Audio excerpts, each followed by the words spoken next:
Good morning. And yeah, you gotta be careful. With whatever you do, you gotta be careful for me and you. To meet the challenges of life without fear.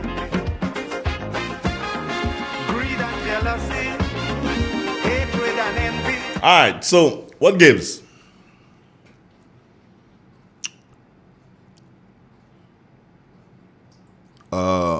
Well, as I said to you earlier on, that on Sunday, based on the last information I received on Sunday, the new National Party, they'll be having the launch of their two candidates for St. Patrick, East and West, Pamela Moses and Victor Philip. Victor being, well, you can't call Pamela rookie anymore. So Victor would be the one who would be called the rookie. Yeah. So yeah, himself and Pamela being launched on Sunday. So all the supporters of the new National Party, look out for that one. And I guess they'll be looking to cause the majority, if not all of the supporters for the new National Party in those two constituencies, meaning East and West, to come on out on Sunday? What's the date on Sunday? Let me just look and make sure that I ain't giving you no bad information. And today's the 19th, right? So Sunday be the 24th, yeah. You got to be careful. Ambassador Smith, good morning. How you doing? You got to be careful. With what you do and how you're doing it. Why didn't music stop? Yeah, let me check and see. I'll tell you in a minute if I know. Yeah, it's back. Probably I stopped it. Alright, so sometimes you want to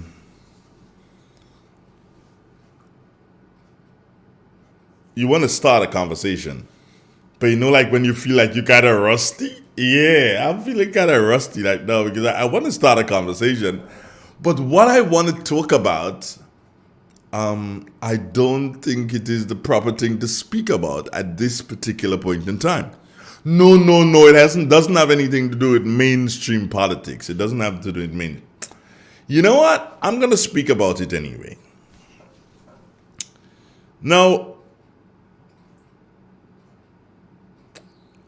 good morning to Joanne Francis, Betty, James, and Landon. Jane, good morning to you also. To everybody who is viewing on the live, top of the morning. Jenny, how's Trinidad, girl? Yeah, trust everything is fine. Now,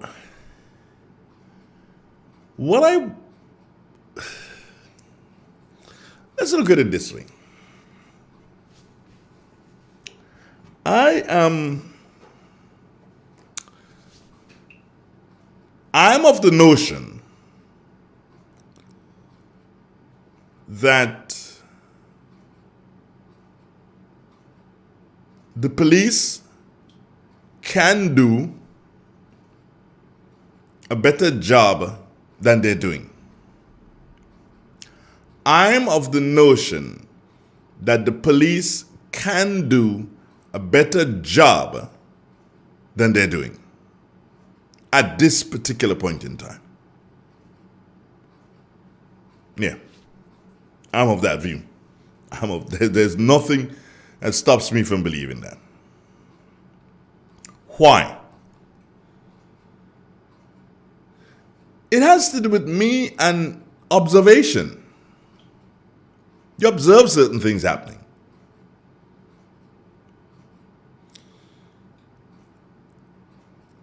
I believe that too many times, and I said it straight up, too many times, persons are given too many breaks by our police officers, especially the traffic officers. Do they give me breaks too? I guess so. And why then am I complaining and say it's too much? Well, it's just too much. Too many breaks have been given, and it's time that the police start to, as they say, tighten the screws. Here's what takes place. Because so many breaks have been given, what you find happening is that people then are of the notion that they can do anything at any time. And they go, oh man, police won't do nothing about it. That is the opinion that I've formed for the past couple of months. These said will hate me for saying that. But the busmen, they are the creme de la creme in this. They get away with murder. For other things, the police would say zero tolerance. I've never heard the police say zero tolerance for the bus drivers. I've never heard them say that.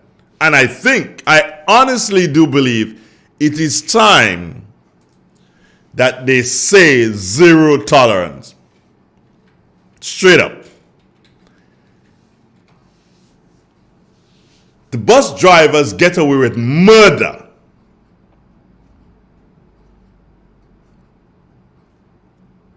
Also, I would like to see the authorities, I'm sticking with traffic here, I would like to see the authorities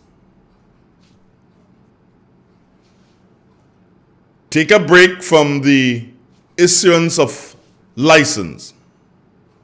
And in that period,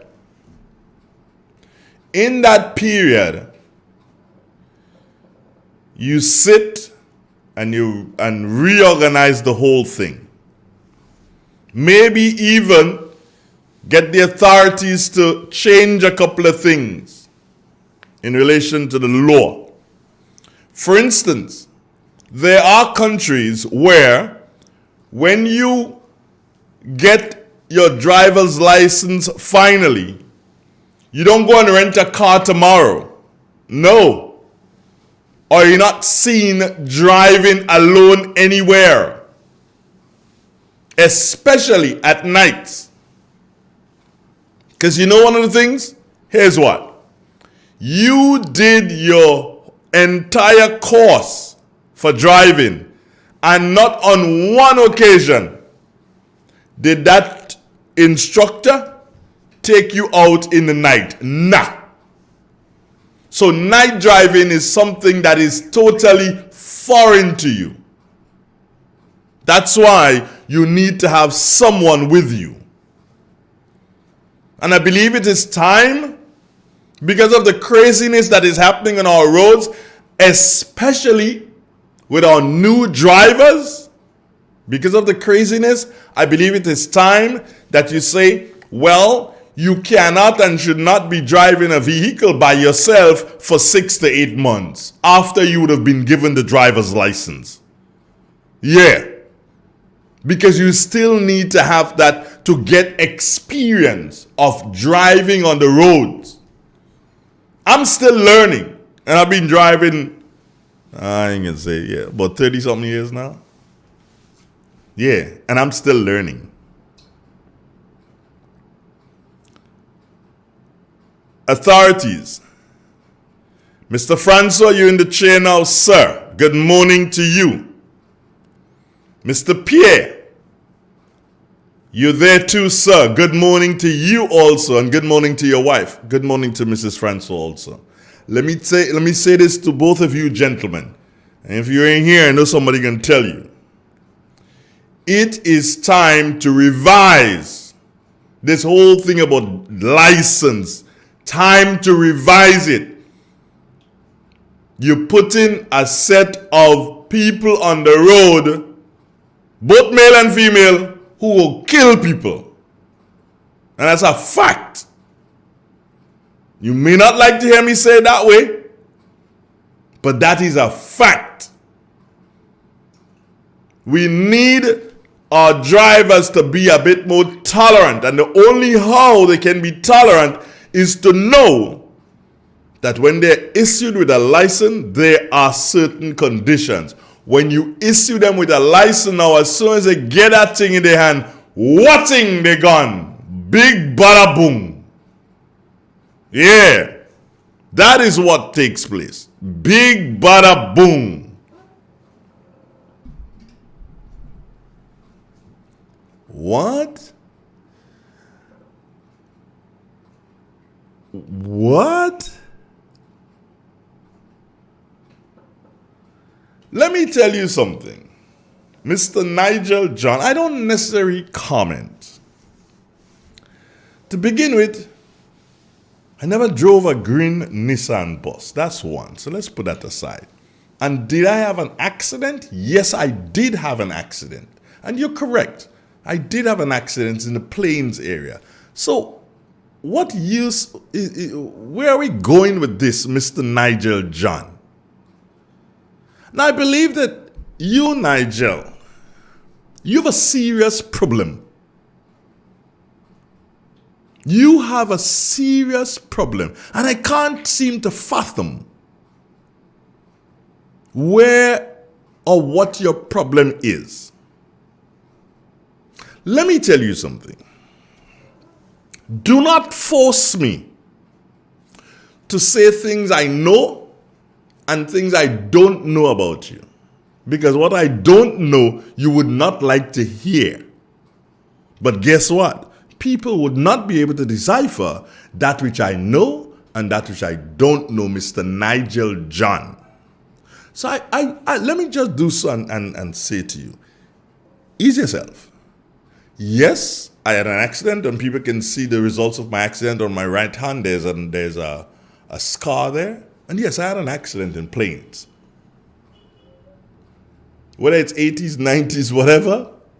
And the bus wasn't green. You're so obsessed with Keith Mitchell and his green. Everything you see is green because you're so green with envy and jealousy. Ease yourself, boy. Do you understand? Ease yourself. Everything for you is green. Yeah! Green must send you to your grave. You're so fixated on color.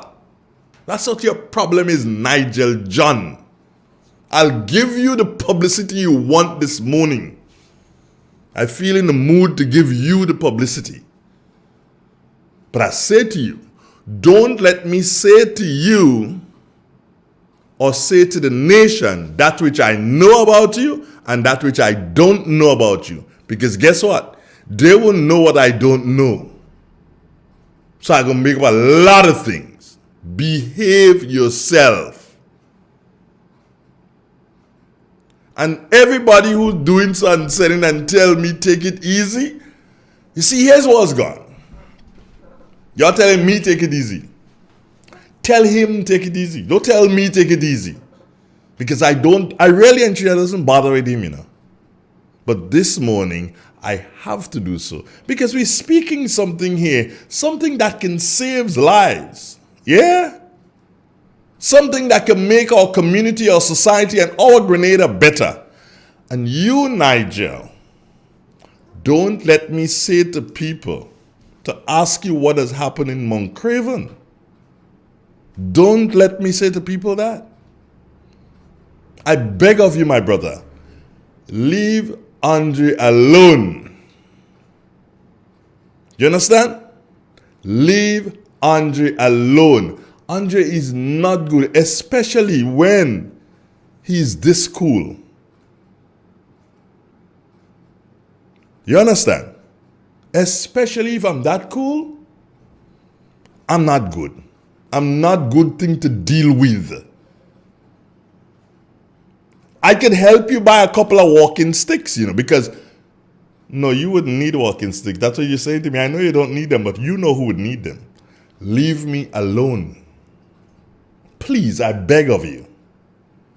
Rest easy. Are we still in Easter? I think. This is still a time for you to be reflecting. Leave me alone Nigel, you will not like what I will say. And I've started. I have started. What I have a stick home you could use as a walk. You don't need it. I know you don't need it. You'll say, hey, why do you I don't want walking stick? I know you don't want walking stick, but you know who need it. Leave me alone. All right? Good morning. Good morning to you, sir. Mr. Bridgman. And good morning to Grenada and the whole. I heard you said something about Grenada is the third most religious country in the. Is it in the world? Or in Somebody told me that, and I asked someone to research it. I did not say that for certain. Okay, well, I personally won't believe that, but I can't. I have no information to doubt it, but I can't believe that.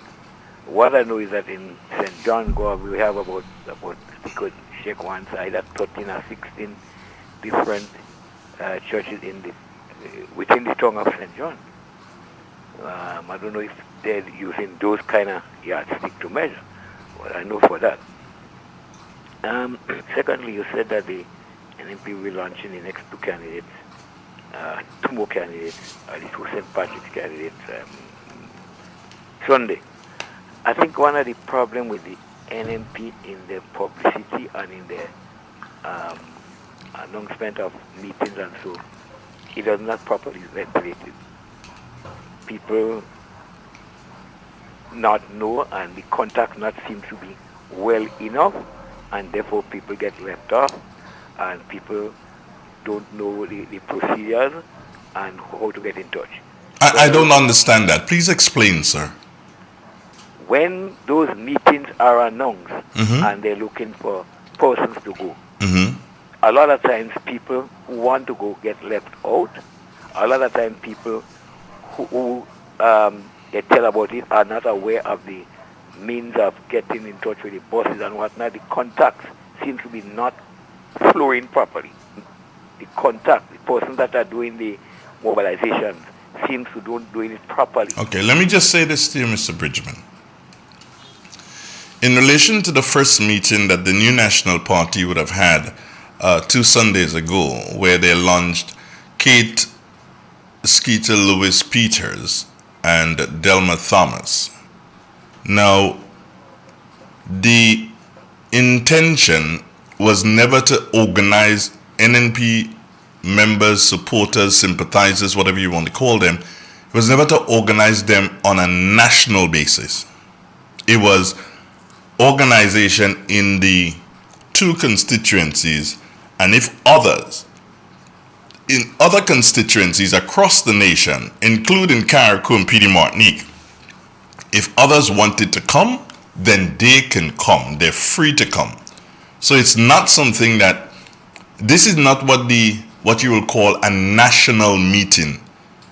These are constituency meetings.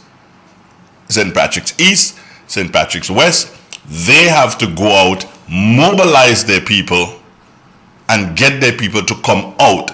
If you in Guelph, for instance, I don't know which polling division, but if the polling division that you live in Guelph, if you figure that, okay, fine, we want to go out to support what is happening in St. Patrick, then you can go.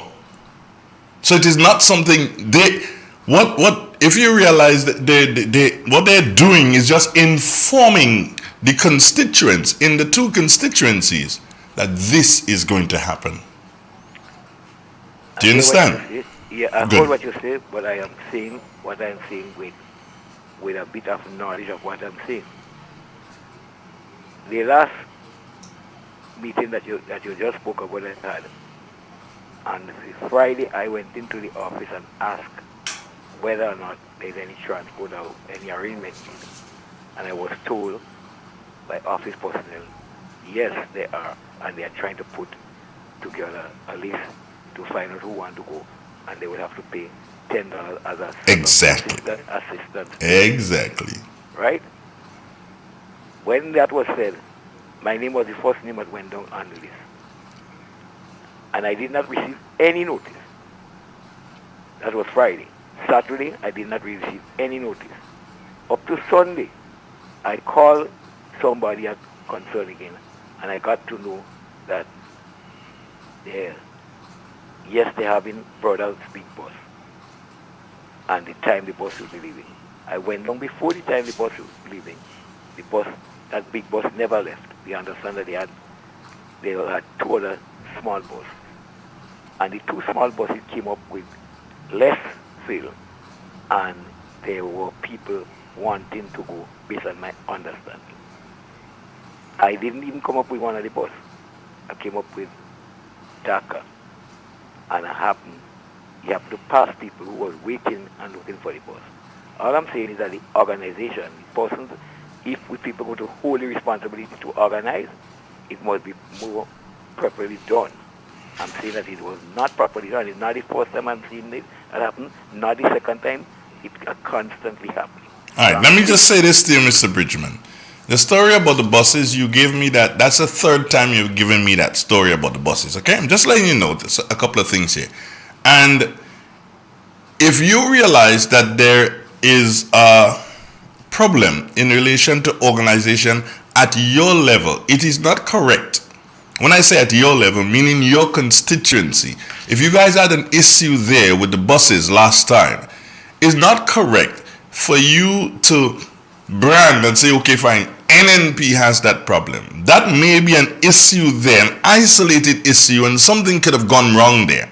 So what you need to do is work with them.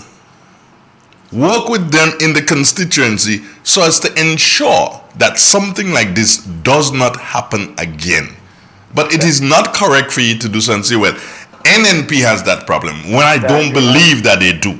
Mr. Andrew, I'm speaking from a knowledge of no.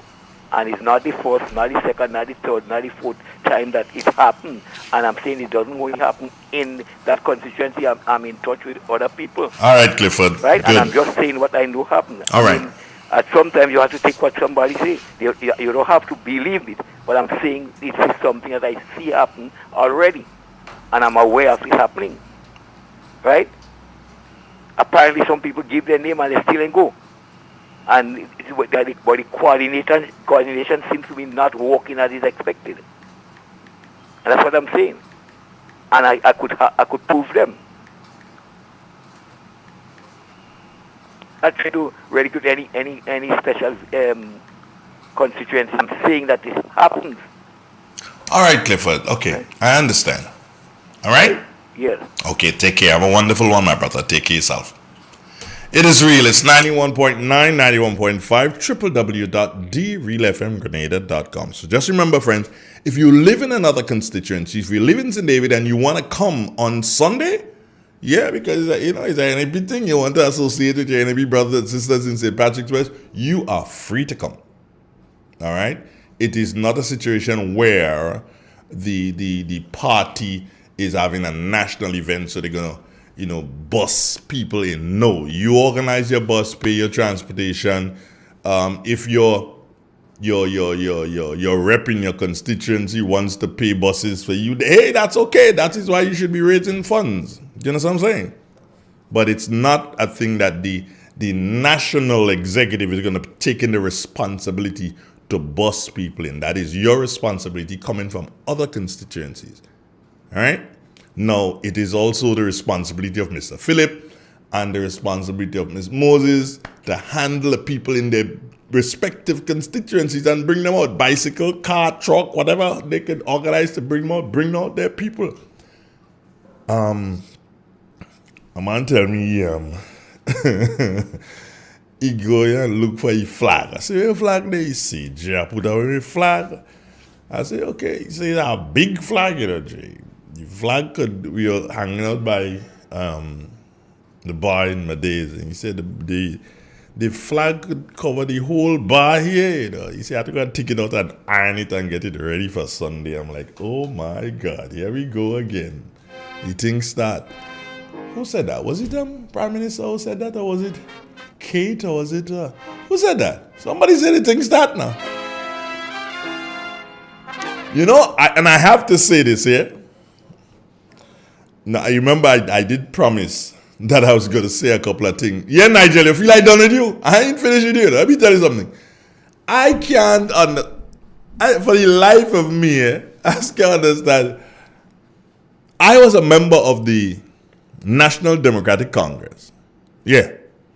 As a matter of fact, I wasn't just a member, I was the youth officer for the National Democratic Congress when they were in office. So I wasn't an ordinary member. Don't get that thing twisted, you know. Right. I should have been a minister, you see? Nah. But let me tell you, so right. So I was. You have to know that and understand that, Nigel. But I don't hate, having left the party, right? I don't hate members of the National Democratic Congress. I don't like their policies. I don't like how they organize. I don't hate them. But you, Nigel, you just seem to just hate people within the ranks of the NNP. And I'm trying to figure out why, Nigel. Because here's what. You were the same person, Nigel. A couple years ago, Cheryl Williams promoted you. She wanted you. She recommended you to be the youth officer. In the same NNP that you hate now. Where you didn't get your position. You did not get the position that Cheryl wanted you to get. And now you hate everybody within the ranks of the NNP. From captain down to cook, you hate all of them. Don't do that, brother. Don't hate what you love. The only reason why you hate it now is because you never got the opportunity to hold that position that you got Cheryl to believe that you could hold.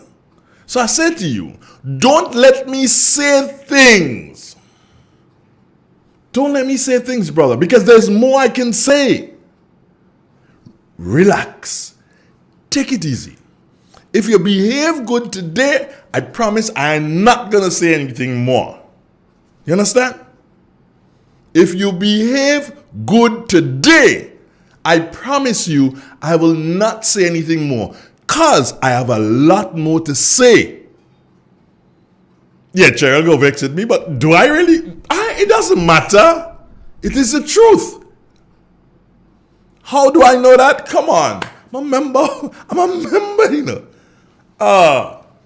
And I told you, and you know, that I was a member of the Congress and not an ordinary member.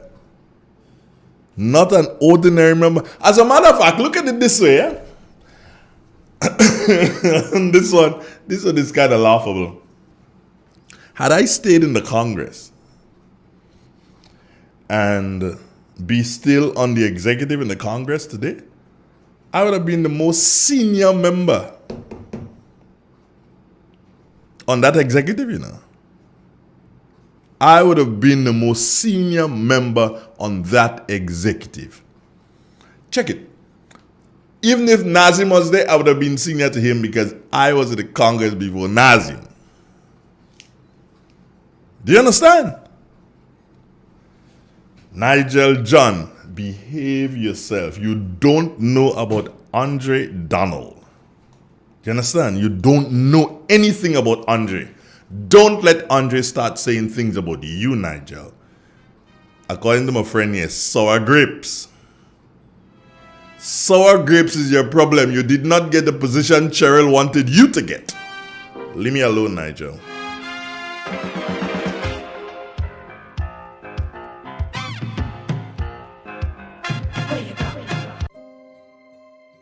We got the call on our way home that something was wrong. When we got here, we saw that the entire house was engulfed in flames. Just sitting there and looking at you, basically your whole life investment going up in flames. It did take a toll on us as a family.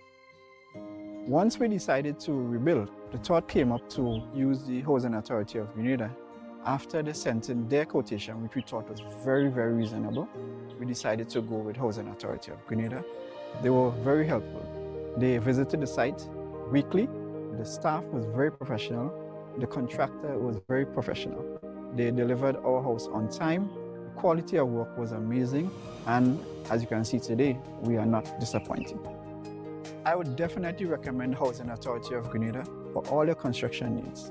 With their affordable costs, high level of customer service, guidance, and building expertise, they will help you as they help us.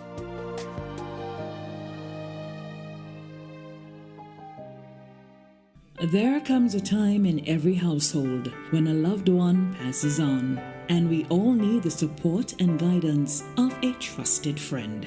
Lacroix Brothers Funeral Home has been your dedicated friend. And now, for your convenience and added financial ease, we introduce specially designed complete funeral packages from as low as $5,500. Same professional quality services, but now greater choices at the lowest possible prices. As you prepare to enter your loved one into eternal rest, visit Lacroix Brothers Funeral Home and select a package that brings added comfort to the entire family. Conditions apply. Serving you from locations in St. George's, Grenville, and Carriacou. Call us at 440-2302 any time of day. Lacroix Brothers Funeral Home, continuing a tradition of excellence. M&M Hardware Limited, Hope St. Andrew and Dusty Highway St. George. Shop conveniently for all your building materials including plumbing, electrical, lumber, cement, steel and much more. We manufacture roofing sheets available in 11 colors, aluminum windows, doors, insect screens and hurricane shutters. Installation services are available for all our manufactured products. Our opening hours are Monday to Friday 8 a.m. to 4 p.m., Saturdays 8 a.m. to 3 p.m. M&M Hardware Limited. Come on in and experience our affordable prices, or call us 444-6757 or 440-6757 Dusty Highway. Email us at info@mahonhardware.com or mnmdusty@mahonhardware.com. M&M Hardware, foundation to roof. Let's build together.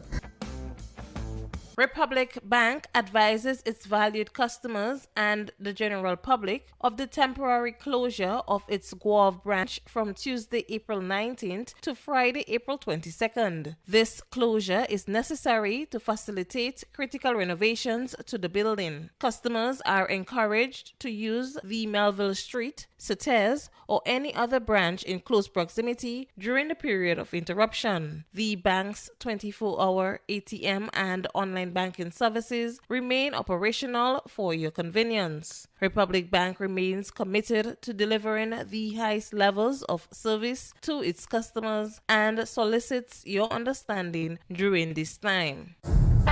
The first word when you speak about furniture is classic. Yes, at Classic Furniture, they design and make the best in local furniture. All their products are made from the finest local wood available on island. You think it, they design it, and make it to your expectations. The highest standards at the best possible price, and they also provide higher purchase for you, their valued customers. Located on Ben Jones Street in Grenville, with their factory at Chantemelle in St. Patrick. That's where you need to visit when looking for products made of the finest local wood. They deliver and install items at no extra cost. Your satisfaction is their mission. The extra step is taken to ensure their customers are completely satisfied. They do doors and finished kitchens, supplies mattresses, and restores antique pieces to look like the first day they were made. Hey, give us a call on 442-4645 and 442-9726. Classic Furniture, Grenada's homegrown furniture producers.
a shed. Wolves in sheep clothing, birds of prey waiting to swoop down on you, and there's no telling what they'll do. You gotta be careful. You gotta be careful.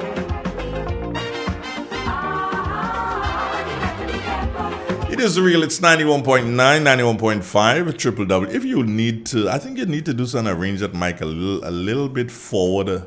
Yeah, that might work. Yeah, it should work. If it doesn't, then we'll decide what happens. But you look rather handsome this morning, my brother, in your orange yellow t-shirt, yellow shirt, in your orange yellow. Everybody know who's that already in the orange yellow shirt. Morning, Robert. Might I say thank you for the compliment, sire? And I reciprocate warmly. Sire? Sire. S-I-R-E. Oh. Goodly gentleman. I can't attribute your look this morning to color, but rather I'd say I'd attribute to your hairstyle. Oh, it's my fantastic. hairstyle? Yeah, I see you get the job with Seasons, man. You're advertising varnish this morning. The hair is a nice golden brown. You know, I could do what you didn't know. I was in the circus too. You know. You did? Yeah. Okay. I was a magician.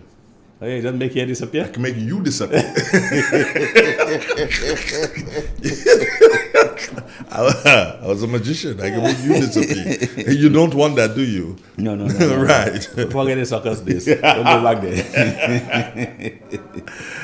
Hey, what's up, man? How you doing? I am doing good. Were you here last week? Good morning to all the listeners of Real FM. Oh, okay. I didn't get a chance to say good morning to our friends and brothers outside there. Okay. Who are more than just listeners, you know. They are friends and brothers. Sisters too. So good morning. I've elevated them. Yeah, you have? Yeah, they're stakeholders. Oh, great. Yeah, I've elevated them. I believe that's how I view my listeners now. They're all stakeholders. Okay. Oh boy, I have a message for you. Do you want it? You want me to read it? Yeah, what they posted this morning. No, interestingly, it isn't him. Well, good morning, Depo. You know? He's somewhere along there. He must be. But it isn't him. It isn't him at all. The statement reads, "My loving Godfather, one love." Hey. Morning, cats. How you going, buddy? Yeah, that's what the statement reads. Yeah, I guess he's maybe coming from work at this time. Yeah, probably more like night shift. Are you coming from work, son? I'll find out. You'll mention. Yeah, he does a lot of night work, night shifts. Yeah. So you did ask if I was here last week. I think. Yeah, were you here last week? No, you weren't here last week. No, I had some other conflicting engagements. So unfortunately, I couldn't keep this one. But I'm here today. He's coming from work, yeah. In the flesh, he's coming from work. Yeah. All right, get home safely, buddy. Yeah. Yeah, Rasta. Handle your business. I'll talk to you. Watch now, we about Paris this week. I'll tell you, don't worry. I'll tell you what, I'll give you a call a little bit later. You know what I'm saying? And you're having fun with the sun, folks. Yeah. If the girl is listening, she'll be like, hey, so daddy, they even saying hello to me? No, not this morning. This morning is your big brother's morning. So, we had fixated for the past couple of times, Robert, on the whole idea of how you claim from insurance and all the, if I can use the word shenanigans that goes into it. It may not be the proper word, but it's what comes to mind at this particular point in time. I'll leave that one alone. Yeah, let's do that. But all all the intricacies that goes into. Yeah, you see, it's interestingly, Andre, it was not one of the things that initially came to my mind as a discussion topic until one day it hit me. But wait now, people, they pay their insurance all the time. They may or may not have a review ever so often, but they don't have a claim every 2 days. And most persons, when they do have a claim, they're in limbo. They don't know what to do because people are not sufficiently aware what the process is like. What do you do? So, I excuse me. Sometimes I get calls in the middle of the night. I had an accident. And I roll out of bed. Yeah, Okay. Well, I don't want that to happen again. So let people get an idea what they need to do. So we were discussing last week, not last week, but last time we were here, vehicular accident. And we went through one or two, I think, of the things you should do, and some you shouldn't do. But I think we're going to just take it from the top again today.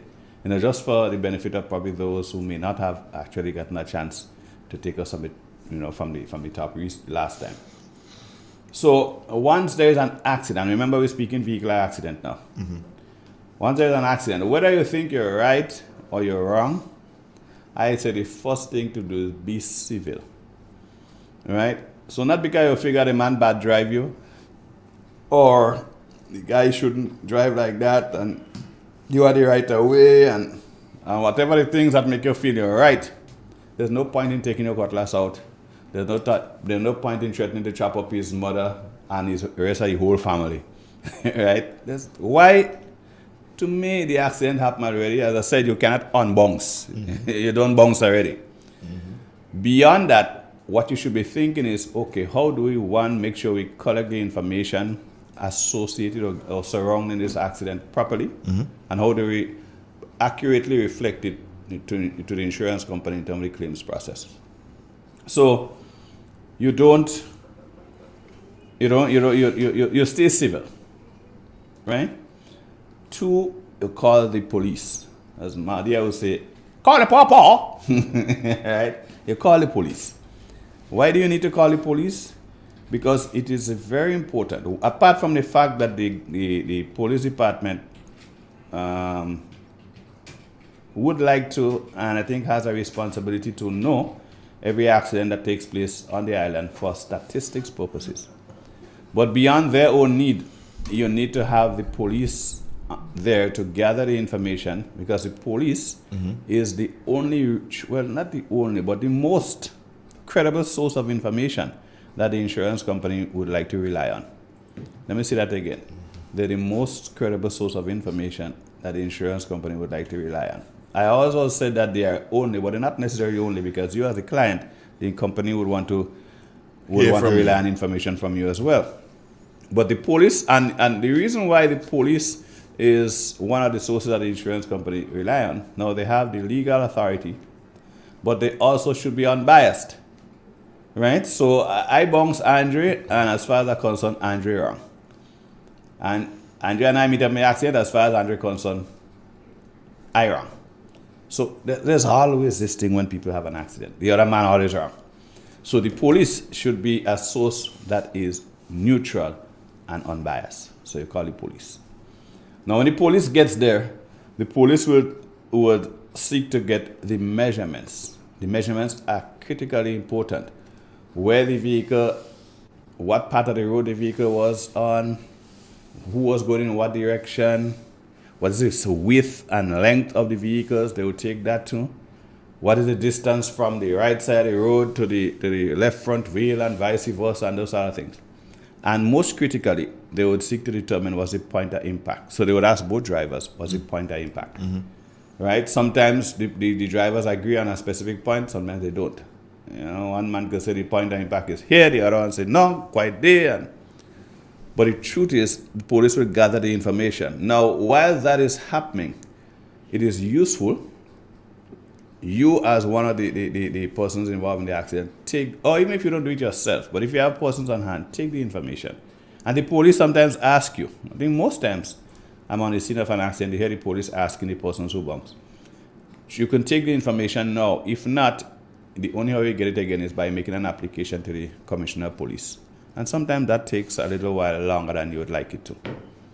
So try and get the information on hand, because if you could produce that information to the insurance company, that could help, with the expediting your claim. Okay?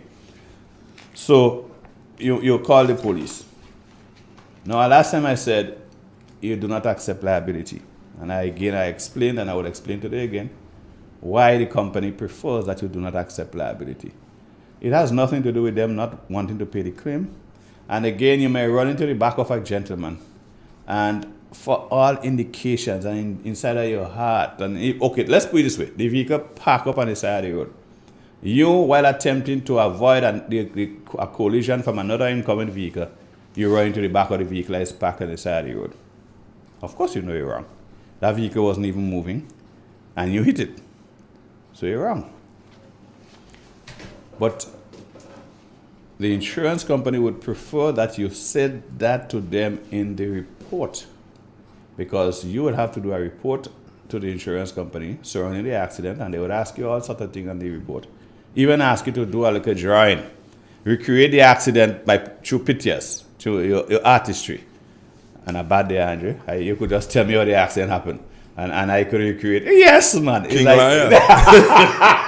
King Lion. Lord Nelson. Go ahead, Lord Nelson. And I played that one yesterday. Lord Interestingly, Nelson. Yeah. that was my mind, but I was not going to bring it up because then it's associated with lights. Of course. But you had to. You just had to. The humor in you. Yeah. So they come because sometimes a claim could be technical, right? And I don't remember if I did. I probably did give you an example of a claim that I know that seemed obvious that the person was wrong, and they went to court and they were not given wrong. Here it is. A guy was driving up Calivini, right? When he got to the Gospel Hall, is that intersection there? The junction there, yeah. That junction there. Mm-hmm. A busman who was there actually taking up passengers. The bus pulled out. Okay? Mm-hmm. So the bus pulled out, and the guy was following him. Right? Excuse me. Yes, sir. Now, so the guy in front, and they're going down. They're going down the road. The busman in front, my friend driving behind. And the busman just immediately stopped. Right? Mm-hmm. And why do you think he just immediately stopped? Because he saw somebody flagged on the bus from inside the house. Wow. You know, them busmen, if there's one good thing about them, they either be on the road, they either be inside people's house. Mm-hmm. In the bathroom out there. They know who go in the bathroom, who coming out, you know, who next to go, who dressing, everything. They know that. Yeah. So imagine. So he just pulled out from that intersection there. And I guess the natural other things, the gentleman behind him just continued. And then he just suddenly stopped. So my guy ran into the back of him. And the busman now started to quarrel. Again, I said, don't quarrel. Yeah. But the busman did what most people do. He started to quarrel. Oh, you ran to the back of my boss and whatever. So the guy decided, I ain't accepting liability. Not how that thing happened. He said, you just pulled out in front of me. All right? I was coming, and you did not even allow me to pass. You just pulled out in front of me. And as you pull out, because somebody else shouted out, stop, you stop. See, I'm accepting liability. They went to court. And the guy who ran to the back of him was awarded, what did I say it again? He was right. Yeah, you win the case. He win the case. Okay. When the details were presented, and there were witnesses. There were witnesses on the bus, and there were witnesses in the guy vehicle. And the witnesses collaborated. They corroborated. And the guy won his case. The bossman was adjudged to be wrong. So let's assume now that this guy went to the insurance company and say, okay, yeah, I'm wrong because I hit him from behind. They might have even paid the claim because, you know, you are saying to them, I'm wrong. So they might have even paid the claim. However, because that guy was adamant that I'm not wrong, not how that thing happened, I just can't be wrong. The bossman contributed. And that is how the magistrate said, yeah, you contributed to the accident by the way you drove. Without due care and attention, it was determined. All right? So, you know, sometimes the thing look clear cut, and sometimes it may not be, but the company is saying, let them deal with this. Right? They are doing this thing for years, they have the experience, so let them deal with this. So then if they're going to deal with this, Robert, and by all means, go ahead, deal with it. But the other thing then too begs the question. Then if you give me a lawyer to go to court. If you're going to do everything, do everything. Don't do it halfway. No, there are times you get legal representation. Not should be at times. It should be a fact that, hey, we are going to provide legal representation. No, companies provide legal representation, as far as I know. Yeah. Don't let me go to court shooting in the dark. No. They provide legal representation. If they think is needed, they do. They do provide legal representation. At a cost to whom, though? The company. Not me? No, it's not going to go into my insurance thing? No. Yeah, the company defending their claim. Right? They're defending their client, not the claim. They're defending their client. Yeah, we don't think our client is wrong, and look at the reasons why. So the company had their lawyer who will go to court and argue this. Okay. Right? So that's one, don't accept liability. Again, not because the company don't want to pay, but just for the reason that I gave before. Then you report it. It's important that you report the matter ASAP to the insurance company, and you go in and do the accident report. So when I say you report it, you could call and say, hey, I had an accident, but you're under obligation to go in and report it.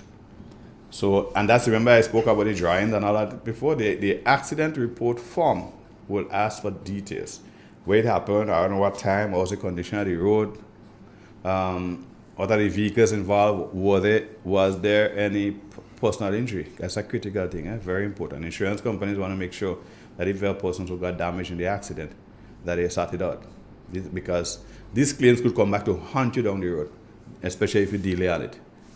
Right? So companies want to make sure as far as possible they settle, but especially when it comes to personal injury, settle that as quick. So personal injury always speaks to were people damaged in the accident? If so, who are they? Is it the driver? Is it the passenger? Is it somebody who was on the road and they get hit? Is it somebody in another vehicle? They want to find out, right? But of course, you need to produce your license and so at the time when you're making the report, because the company wants to make sure that everything is okay, that you're driving, you are a licensed driver, because they're not just a licensed driver, licensed to be on the road at that particular point in time. And to drive that type of vehicle as well. That you're driving, yeah. Yes, because sometimes you may have persons who are under 25 and driving for less than 2 years, and such a person may not have been accepted to drive your vehicle. The insurance policy was not designed to have that person drive. Now, let me clarify that. Generally, insurance companies, they don't cover persons who are under 25 and driving for less than 2 years, generally. But having said that, you can negotiate with the company to have such a person covered. Because, for example, you have persons who are driving vehicles these days, who own vehicles, and they're younger than 25, and some of them own their vehicle, within 2 years of having gotten their insurance license. Not their insurance license, sorry, their driving license. So, there are exceptions to that particular rule, but you need to negotiate with the company. Normally what they will do what you call a loading or a rating on the policy to reflect the increased risk. And the reason why they don't cover persons who are under 25 and driving for less than 2 years is because that section of the market riskier to deal with. They are more prone to accidents. Under 25, you want to fly behind everybody at pass. A man pass, whoosh! You want to pass, whoosh, whoosh! Because, you must show that your car better than his, and you could call a corner better than him. And a lion. Yeah. No, I've been there, done that. So I speak in here with personal experience. The things I used to do then, I ain't doing a tenth of it now. And I vex with young people when they do it. And I used to do it too. Yeah, this is open disclaimer. Right? So I know. So and the statistics show that the rate of accidents are higher among that group of people. So the company says, we really don't like to cover them, but we know that we must. So we'll cover you and we'll increase the premium to reflect the extent of the risk. Now, when my son got his license, and he was driving since he was 10 years old, and now that doesn't mean I allow him to drive on the road. I ain't saying nothing. Right? No, the police know because but put it this way. I never allowed him to go on the road, let him go on the road. He look a back street by me, and so I said, in the pasture. Right. So he was not a danger to anybody. Yeah. But I taught him to drive early. And he was driving well at age 10. As a matter of fact, between me and you, he could have had his license by 11. Yeah, he was competent enough to do it. He was competent enough to do it. But even when he got his license at age 18, he was under 25 and driving for less than 2 years. Right? When I got to I was confident that he could drive. So I could put him on my insurance license. I wouldn't mention on my insurance. I wouldn't policy. mention where, but I'll give you a statement. One time, 3 of us were in the vehicle, and it was a back road, of course. As the guy said, Darling, go driving. Remember that? Darling, go driving. I remember that. Yeah, and it wasn't a small vehicle either. No. And the bus driver, he was shocked. Yeah. It's like, Brent is a small guy. I couldn't believe. And to this day, Robbie, I'm still seeing us going up that hill. Yeah, me too. And seeing the astonished look on this guy's face, like, how the hell is that happening? Yeah, this little boy, you barely could see me anyway. And the thing about it, it was not an automatic vehicle, it was a manual vehicle. Yeah. So he was like, but no, that could never be happening. And yes, it was a by road, it was off-road. Yes. It was off-road. But the point I'm making here is, the most substantive point with all of this, more than my son driving young, is that even when he got his license, my insurance policies were rated, because I had to include him on the policies because he would drive my vehicles. And my premiums were increased, and not just the premium for my vehicles, my personal vehicle, but the other vehicles in the rental too, because he would drive them. He would drive them. Right? So, but it has gone back down now based on, yes, on his it age. has, because he's still not over the 25. So that aspect is still there, because they rate you on 2 counts. They rate you for driving under 2 years, and they also rate you. Well, let me say that different. They rate you if you haven't had your license for over 2 years. So if it's less than 2 years, there's a 1 rating, and if it's over 25, if it's less than 25, there's another rating. Because you could have a man who is age 50. Yeah. And he's over 25, but he just get a license. So yeah. The rating that would apply to him is just the under 25. Under 2 years. Someone is saying here, true, same in Toronto, insurance is expensive for under 25.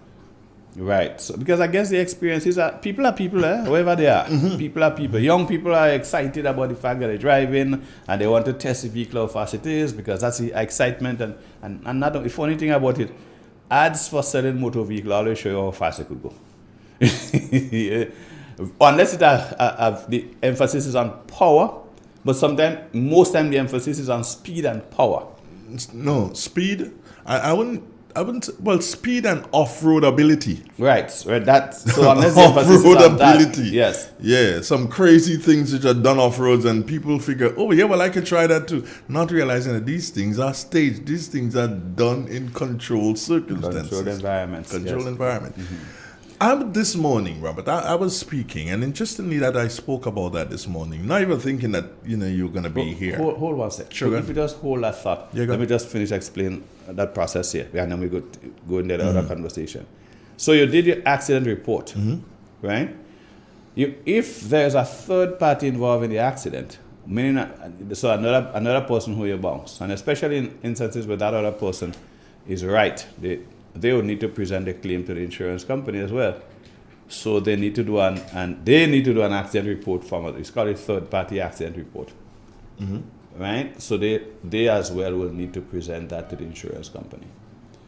And beyond that, afterwards, they should be getting a claim settlement. So that's the end of the process. I just wanted to make sure that I just bring that in.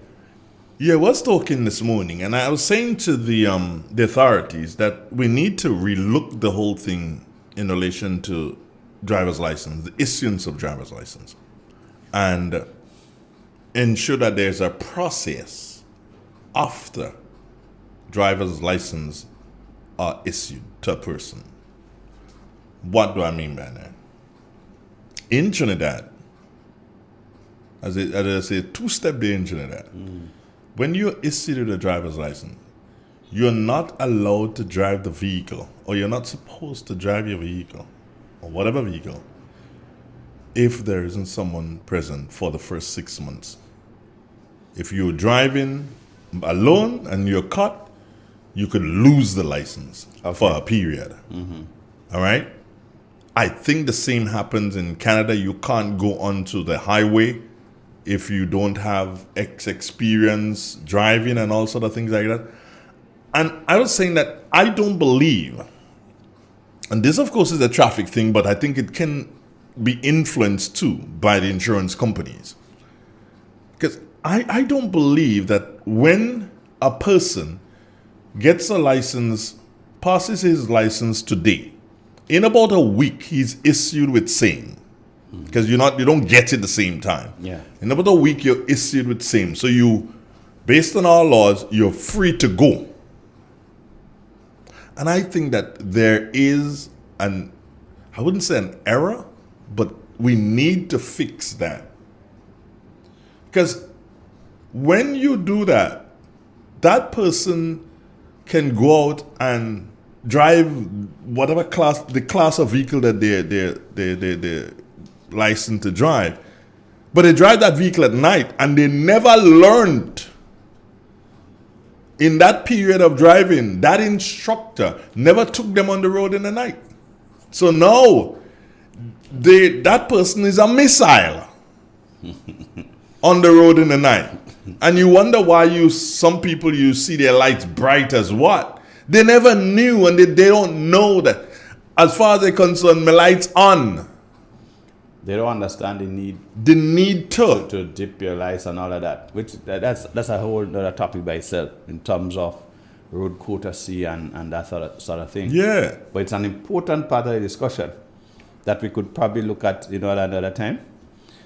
But you're so correct, Andre, when you speak of persons needing, and I don't know why.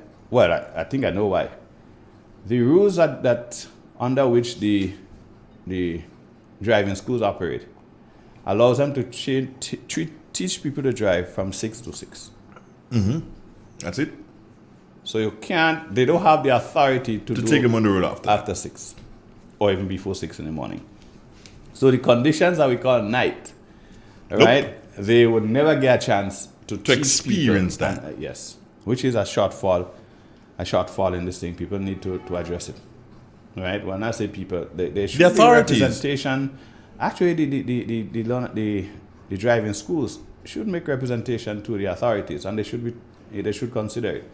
On the issue of that time limit, if you want to call it that, for allowing persons to drive until they get comfortable and then they could drive on their own, I think that's a good idea too. Now, again, it would apply in some instances, but like for example, I going back to the issue of my son. I know he was competent when he got his license. Right? Interestingly, he failed 3. I know. You're not supposed to do that, Robert. That's not good. No, I'll tell you what. You're not supposed to say that, He failed 3 times, despite how by the time he went for the license, he was almost driving 8-9 years. But he failed. You know why he failed? Because I guess I didn't teach him everything. Yeah. And he now too arrogant. He feel like I know already. So he ain't listening to the driving instructors. So some of the basic things that the police inspector will be looking for, right? He bypassed that. And of course the police said, you could drive, but you didn't do X, Y, or Z. So they feel it. Yeah. Fair enough. I had no quarrel with that because I didn't want it. I had a laugh. I didn't want it.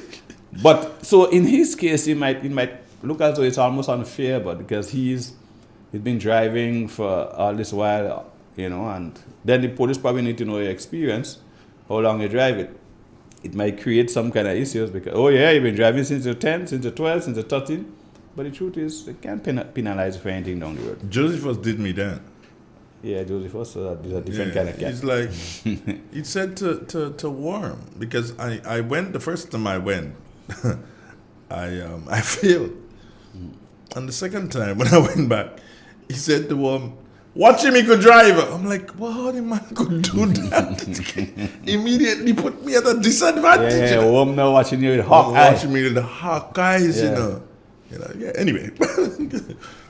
But you see, that thing where you suggested that person should be put under scrutiny, so or be subjected to, I think that's better, subjected to maybe a competency test post getting a license, because when you get a license, you drive for what the examiner wants as a newbie. Mm-hmm.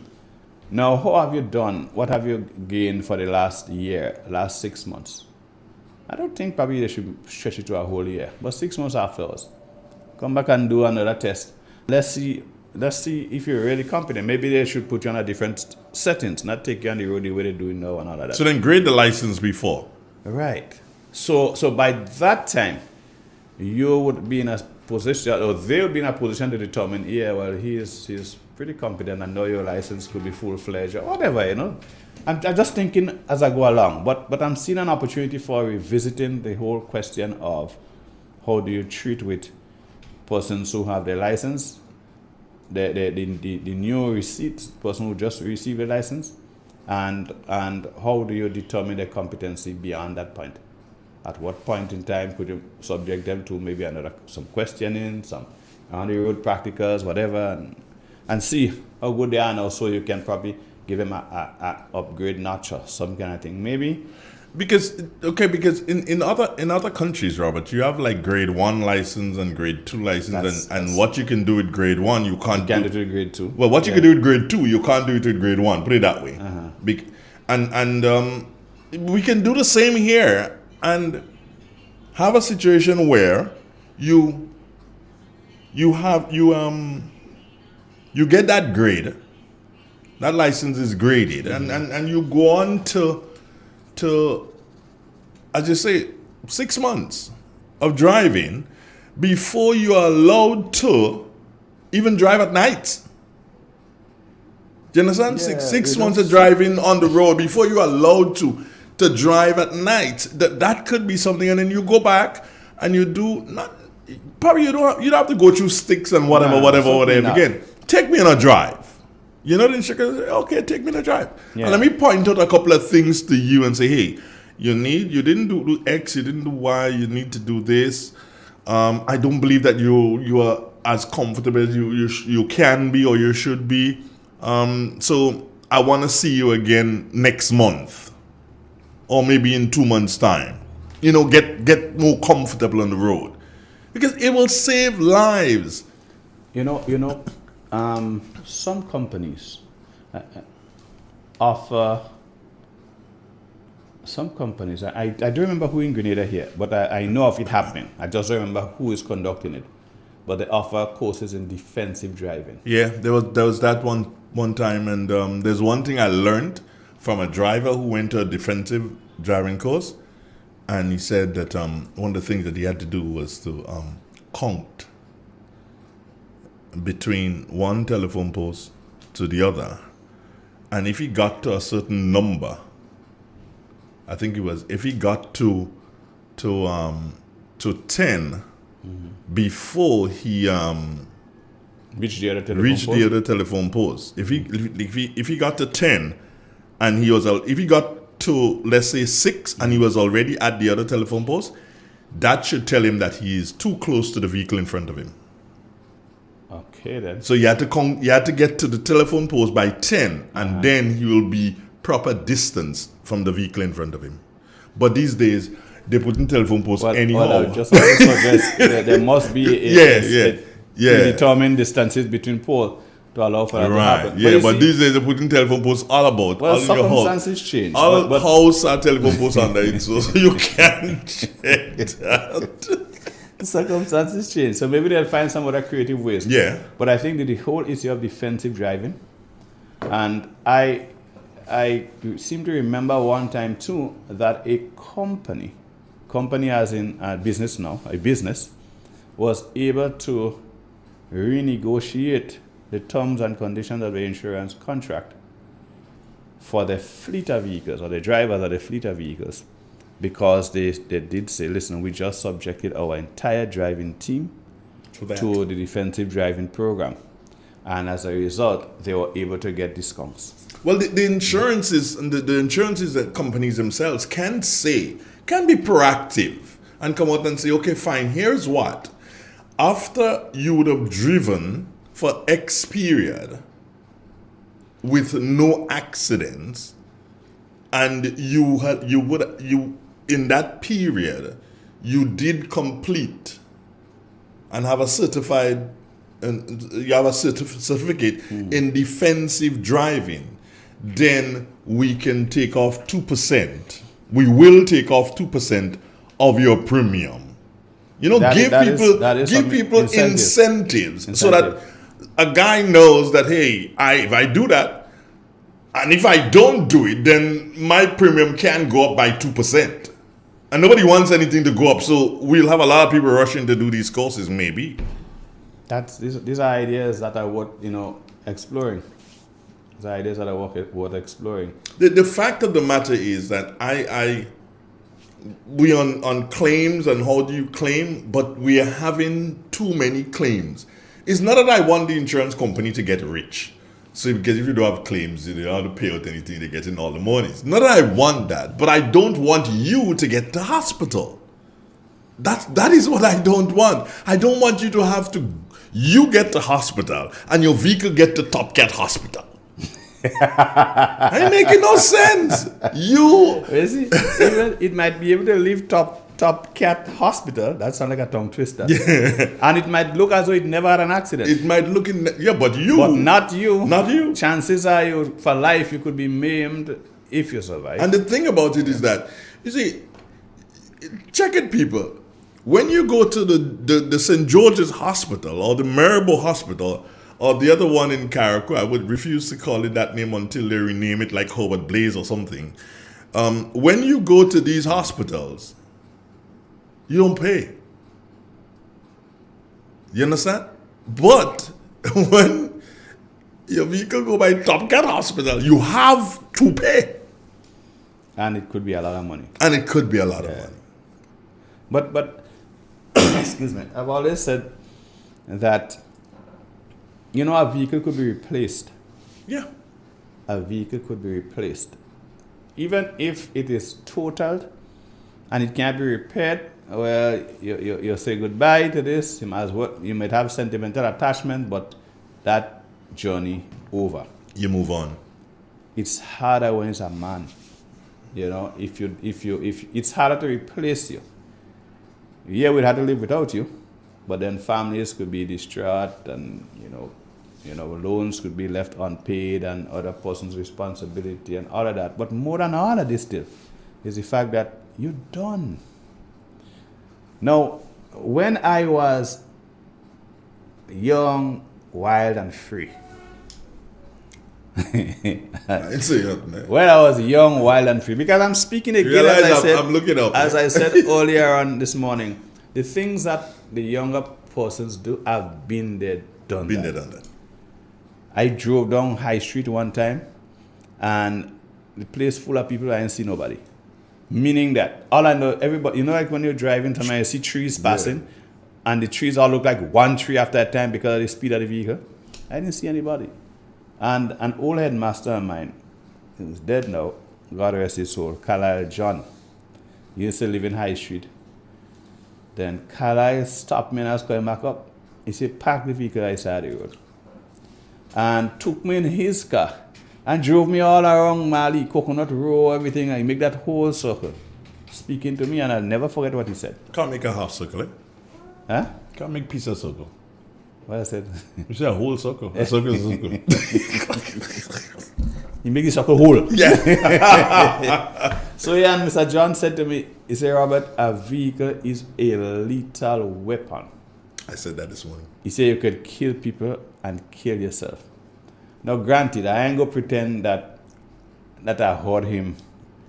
And it changed all of a sudden. No, immediately after. Happen. I had to be honest. I drove like crazy for years thereafter. But today, on reflection, I want to say how much I appreciated what that man did. It took me a while, and thankfully, I never got into a major accident where I got any broken this or broken that or whatever. I totaled my father's vehicle one time. Oh, yeah. The Cressida. Yeah, I totaled the Cressida. Right? And but that, I think, was the only vehicle I remember totaling. I met in other accidents, fellas running into my back and all kind of thing before. And but, then the piece of bridge. I mean, after that. And the piece of bridge down there. Remember that piece of wall? In Maribor? No, the piece of wall. Maho? No. The piece of wall there was an accident there with the blue car, the Nissan. Oh, down in Waltham. Waltham, yeah. Yeah. Yeah, a guy was trying to overtake somebody. Yeah. He and Jeff racing. Yeah. And he trying to overtake Jeff on a corner. And me happy for it. Right? I remember that one. Yeah, head-on collision. And he on the wrong side of the road. Right?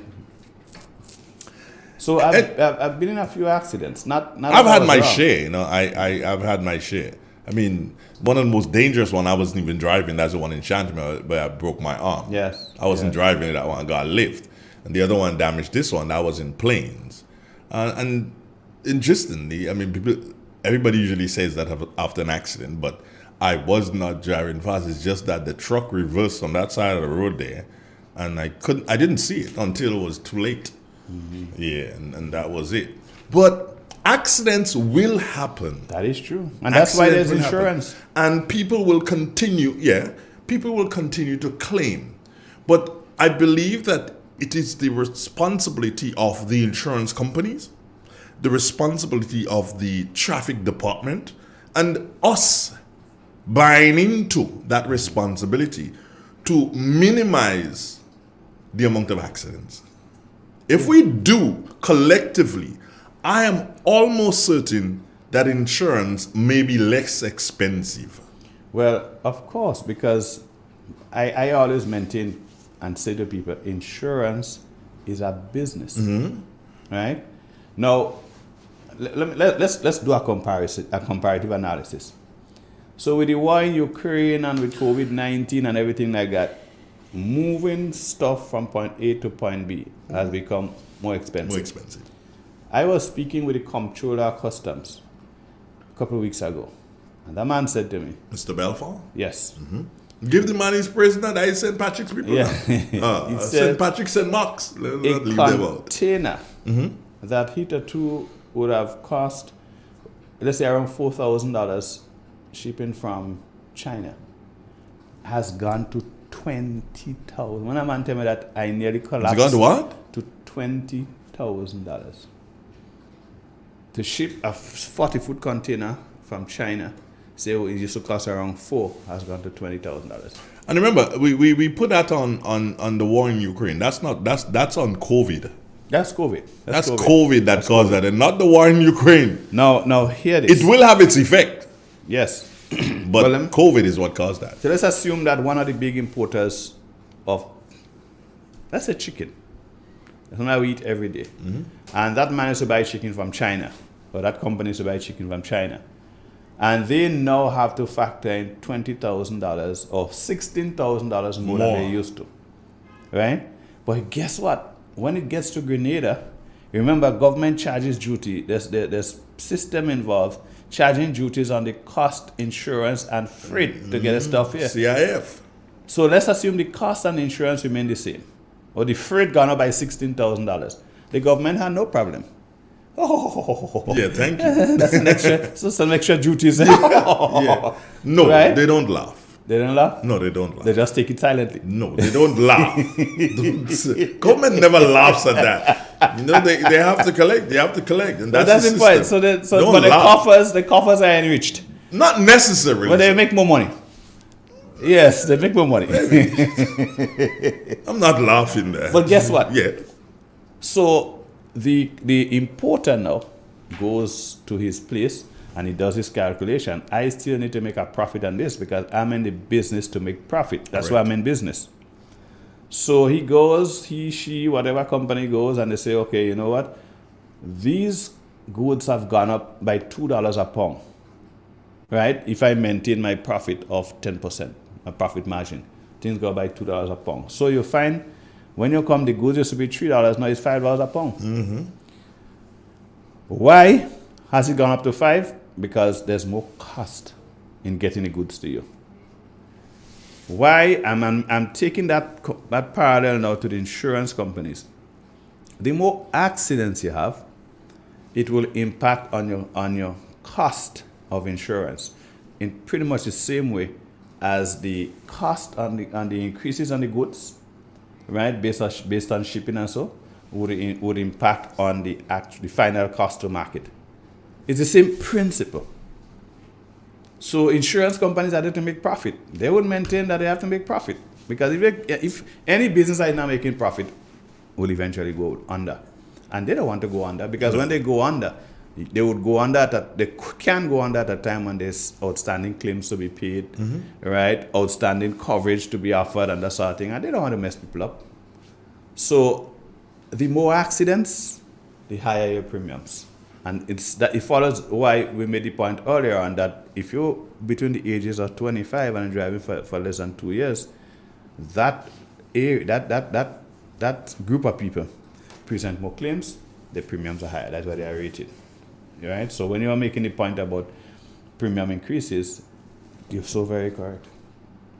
It's real. It's 91.9, 91.5, www.therealfmgrenada.com. The time has now moved on to 7 minutes, and that is before the 9 o'clock hour. Andrew Down speaking with Robert White. As you know, on Tuesday mornings, once you can make it, we try our best to do some speak to some level of authority, if I can call it that. Next week, Robert, and we said that the week before, didn't show up. Next week, please, Ryan. Wait, please, I'm begging. I don't know. I keep saying that somewhere along the line, our umbilical cords are intertwined. There must be. What? I was just, as you say, speaking to Robert White, I said there was I was feeling lonely. It's time for me to have a ride and stand again. Yeah. Bomb, you're going into.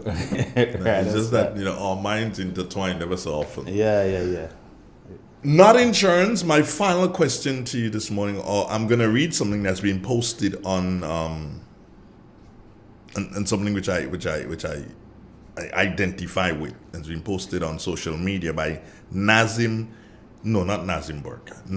A. Benjamin. You know Nazim, right? Yeah, same Nazim B too. Nazim B, right. And he said, my 2 cents on the complaints of kids being in FETs. In who? Kids being in FETs. Oh, FETs? Yeah. Okay. We need a mandatory ID policy in Grenada. Once you reach 16 or 18, whichever is Grenada's legal age, a national ID must be issued and should be carried at all times. Don't blame promoters or the police for kids being in FETs. They can't magically determine one's age at the door or anywhere for that matter. One thing I just say to Nazir, persons who get to 18, which is the legal age to drink, which is the legal age to vote, it is not the legal age to marry. I think to marry, you can marry at 16, whatever. But 18 is the legal age to basically do everything. You do not have to reinvent the wheel because there is already in place. You can go to the Parliamentary Electoral Office and you can get an ID. And if you figure that you don't want your numbers or your name or whatever to be in that thingy, then you can go to NIS and they too will be able to issue you with an accepted ID. You can have your driver's license too at 18, which of course is also an ID. But what say you on this whole thing of kids being in FET or FETs? Well, I first would want to establish, when he says kids, what age were you referring to? 16 and under. 16 and under. What FETs was he referring to? FETs, like what they would have had at the stadium recently, what they would have had at Boss Yard recently, what they would have had in the Coal Pen recently. Okay, at those venues. Because I know that there was a kids' FET, again using the word FET, that was held in was it Progress Park, sometime about 2 weekends ago, somewhere in Grenville, about 2 weekends ago. Kids' FET. Yeah, some things designed for well, based on my understanding, was a children's party, but it is a children's party that is held, Calypsonians and so went to perform and so, but it was a children's party. So my understanding is no alcohol, right, and happening between X and Y time. That is what you thought? That is what I thought. Did it? Well, a friend of mine got frantic because her son was supposed to be back home by 6 o'clock. Wasn't home at 9. Right? And she went to Grenville and that thing was happening still. So I wanted to make sure there's a differentiation, all right, between kids' party, because I have no problem with kids' parties. No. If they are held within a particular time, if the venues are such that it allows for transparency and they could be properly managed and all of that, and they ensure that there's no serving of alcohol, right? You could give them a chance. We used to go in all day. All day was fed too. But it's, as the name suggests, all day you're dancing from around 10 to around 2 or 4, right? In the open, broad light where everybody could see you. And teachers and parents, they're watching you. But you as kids getting a chance to enjoy yourself. So I have no problem with kids' fed. If we speak, however, of children under 16 attending adults' parties, I have an issue with this. And sometimes the kids are big. Young men these days, when you watch them, sometimes it's hard to tell who is 16 and who is 18. They may look the same way. Mm-hmm. So it's difficult to tell, and I don't know if the promoters have the system where they ask for appropriate ID. So it brings now the question of ID, because that's the only way you identify them. You can't watch a man and say, "You're a young man." There's some young people who big.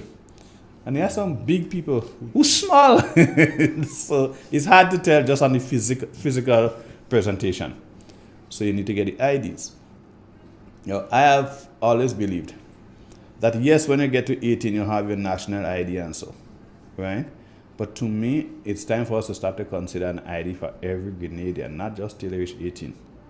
Now, I don't know, quite frankly, how to deal with it under age 16, but I still believe that, for example, if I have my 5-year-old who unavoidably or coincidentally, we were in a crowd somewhere and they get lost, somebody should be able to put it in their pocket and see, who is that child? Mm-hmm. Right? So the only way you could do that is some form of identification. Whether it is a fully fledged ID, well, certainly you wouldn't assist them in negotiating anything, except just identifying who they are, so you could connect them back with a parent.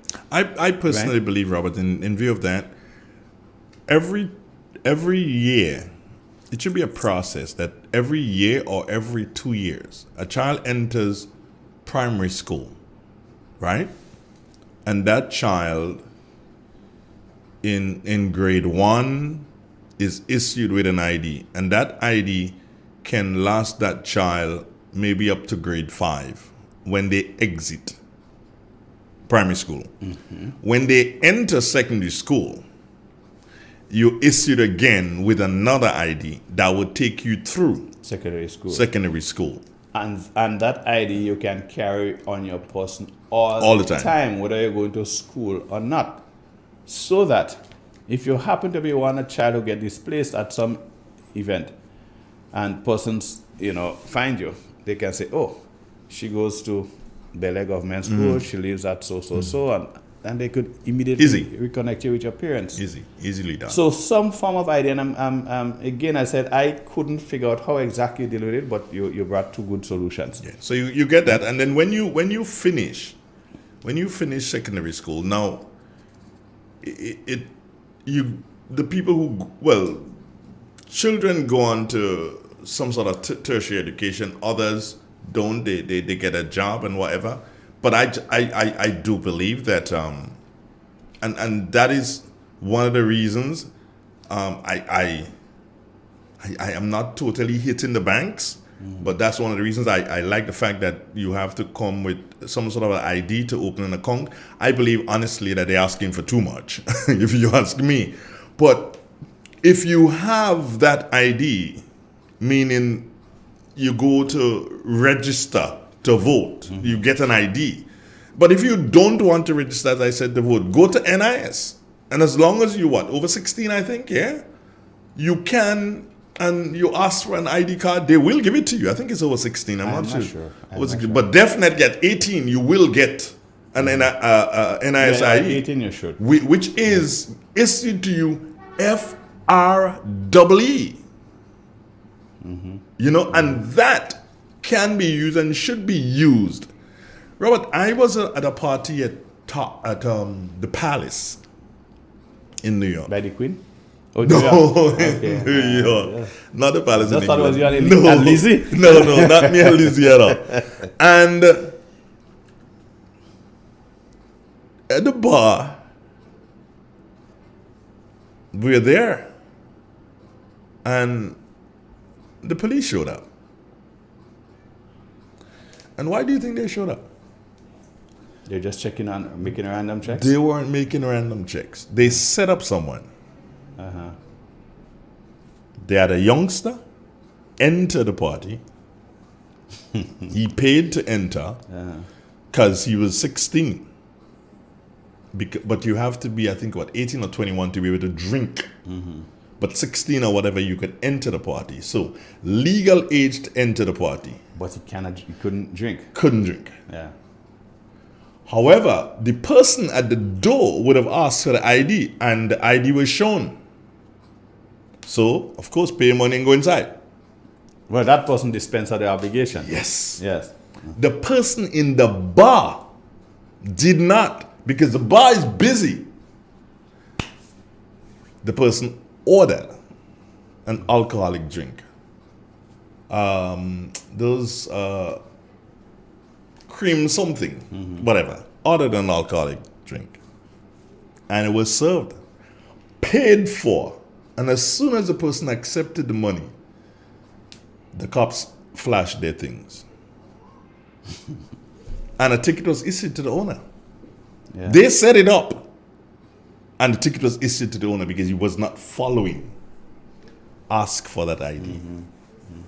So I'm saying this to promoters, and so you have a responsibility too.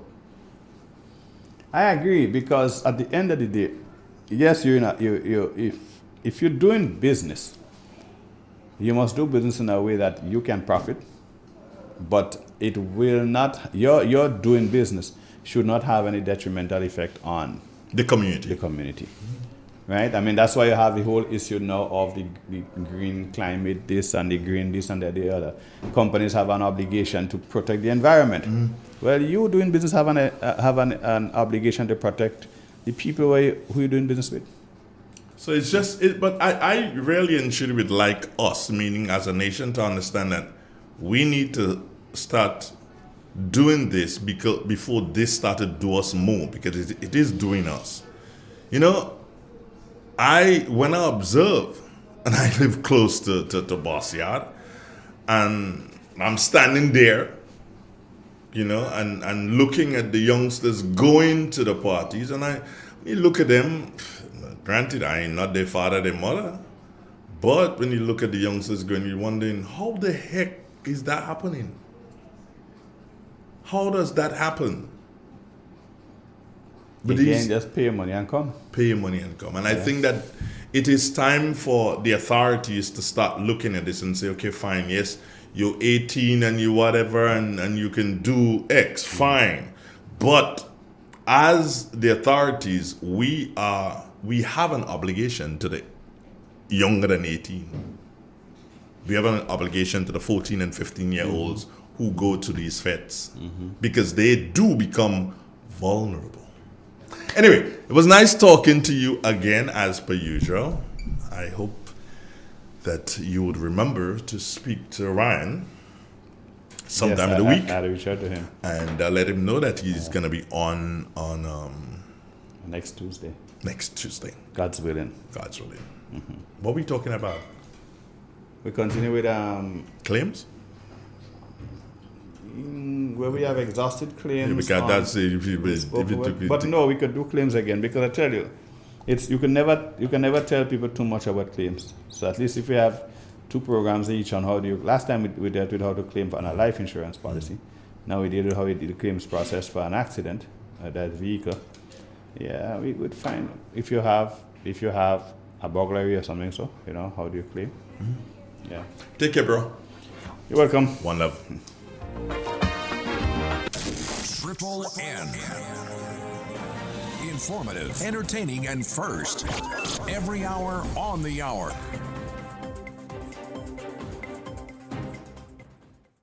This is the latest news update as produced by Triple N. The details when we get back. day, Mr. James. I'm just here looking at Grenland.